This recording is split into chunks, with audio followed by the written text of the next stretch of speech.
being a co-chair of KubeCon.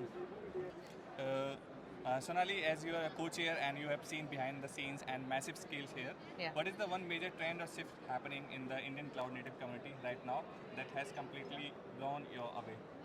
So I think this relates to what my talk was today at keynote. We have seen a major shift happening because of the kind of threat vectors that have been coming forward, the kind of attacks that have been happening in the recent times. There were many supply chain incidents, attacks that happened, and the major shift has been uh, towards making the community realize that we need to implement solutions that are more secure. See, AI is here to help us. We have to adapt those technology or those concepts, either be it agents or MCPs or LLMs. They all help in some or the other way. And adopting them is good, but then you have to adopt it where it is needed. Suppose you have I'll take the example of CI/CDs, and let's go back to 10 years ago. If you had like 5 servers and you had to deploy something, and if you had like 10,000 of servers and you have to deploy something, you would definitely want to automate the deployment using CI/CDs. But will you go to a depth of you putting in same effort for 5 servers? I don't think companies would do that as long as they do not want to plan it in a way that they will scale. They should have a strategy in mind, but they wouldn't put efforts to do it for 5 servers, right? There has to be proper analysis that is needed when you want to make such changes. Similarly, that is true for AI as well. I mean, just for the sake of having AI term added to your organization's marketing or something around that, include AI where it is needed. Like if you are doing some, I think there is one recent collaboration that happened with Kappa where CNCF has been trying to answer the questions, right? So the CNCF projects have been trying to answer the questions that come up. So that type of automation is needed because community needs help. It's like you posted a question today, you want an answer today itself, or maybe in 2-3 days.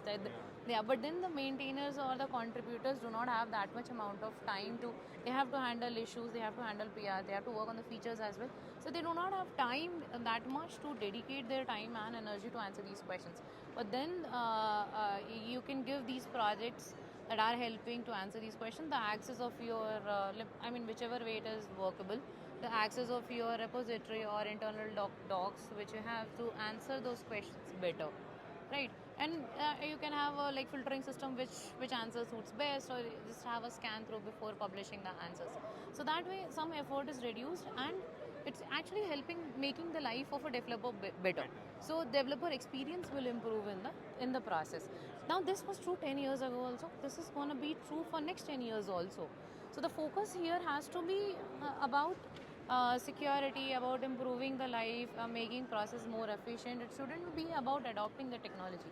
I think Linus told in Open Source Summit that we should not be sentimental towards technology, and that's what it is true for AI as well. If you try to stick to AI as if I want to do it and put it in my stack everywhere, you won't survive. What if it is coming that integration is coming with one feature, one name, but then coming with 4 vulnerabilities? What is the point of having it? So that has the way some organizations have been doing it. It has blown my mind actually to see people know how to make the best use. People know how to make the best use, but then there are people who are still trying to figure out. And I'm sure 10 years down the line, the way the CNCF tools around CI/CD or the way Kubernetes evolved, I think there will be time when AI will also evolve and people will understand how they have to actually integrate it and where and when they have to integrate it. Exactly, well said. Like as we are seeing like, in everything, AI is involving and things are changing very rapidly. Yeah. So that's great insights. And for someone attending, standing in the crowd who is completely overwhelmed by the number of projects and tracks, what is your ultimate advice to navigate KubeCon and make the absolutely most of it? So my advice to them is maybe submit a talk. Yeah. So that way you get to see one more side of these conferences. You don't have to come always for swags and networking. You can do that once or twice, but then you have to eventually see that how I am growing. And one way of it is you contribute back by submitting CFP, by writing blogs, by contributing to these open source projects. That's one. That's like number of ways. But then the beauty of KubeCon is they get announced way before they actually happen. So you have good amount of 8 months, 10 months where you can work on a concept, where you can go to KCDs, local community chapters, give a talk, try to at least see how people talk. So that can help you brainstorm some ideas and work on it. So coming to a KubeCon and not then being active in the community might not help you grow. And the overall picture that CNCF has is about growth only. So coming to KubeCon, if they have to make the best use of it, is being more present. See, I'm not saying go physically. There are many communities like CNCF Hyderabad, the Women in Cloud Native community. We all are doing virtual events Yeah, as exactly. well. Yeah, so they can go submit a talk and see if they can improve their public speaking skills. Because everyone gets overwhelmed. Even I was nervous for my keynote because I knew there are so many people, and I have given talks. I don't even have a count. That's the scale now. But then that particular keynote made me nervous. Why? Because I was way too serious about it, Right. and that was my first keynote. So I want to do more keynotes in the future, but I also want to see how where it is taking me. So yeah. Absolutely right. Like attending first time it's fine, but attending multiple times is giving back to the community, learning and helping. Like I have remember the first KubeCon India. I attended the Delhi one. Delhi one, yeah. And after that, this is my second KubeCon, and Oh, that nice. time I was just getting experience, and this time I thought to make videos and sharing the speakers and other people's Journey. knowledge to the people who cannot attend. So we are making videos and spreading the knowledge of Cloud Native. Oh, that's nice. That's nice. So my last question: how do you see the open source landscape in India changing, and what role does KubeCon play? Is that? KubeCon will play a major role because when you come to conferences, see, it's not very easy to go through the complete CNCF landscape. Suppose I am trying to implement something in the security landscape. It's very difficult for me to understand which project I want to choose. Okay. Right. So if I have to go for policy implementation, there are 4-5 projects that are there. Kivano is one of them. Yeah, Kivano is one of them. Then you have there are many. Yeah. So the problem is if you want to actually see or know that which project will work out for my particular integration or for the product. Coming to KubeCon gives you an exposure to those projects. You get to meet the team behind those projects, and you understand what features they have. You can directly talk to the maintainer.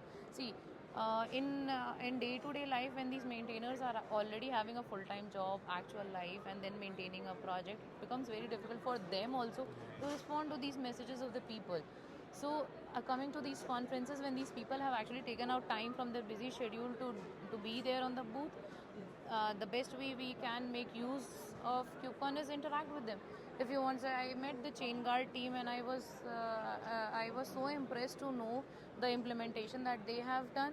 It's somewhat related to what I was talking in the morning, that the CVEs when they get published, it becomes very difficult to analyze that whether it is impacting my project or not, right? But they were showing me the images that you can pull, which has like least number of vulnerabilities getting detected, and if you pull it from a different source, there were so many vulnerabilities that were, or CVs, the exact count it was actually showing. So you learn something new, and then I was like, oh wow, let me go back and try this out and see. When I'm writing my own blog about my talk, I can give that as an example that if you're looking for some solutions ahead of this, maybe go and explore this project. Exactly. The least I can do is give a shout out to the project. So that's what one should take from KubeCon and make the best use of it. Absolutely right. So thank you so much. And I was also visiting to the booth, so learning a lot of things, like Yeah, got that's insights nice. from the demos, and I thought to deep dive at home after the KubeCon. So thank you so much, Sonali, for giving you. us time. It's a wonderful. Thank you, Akshay.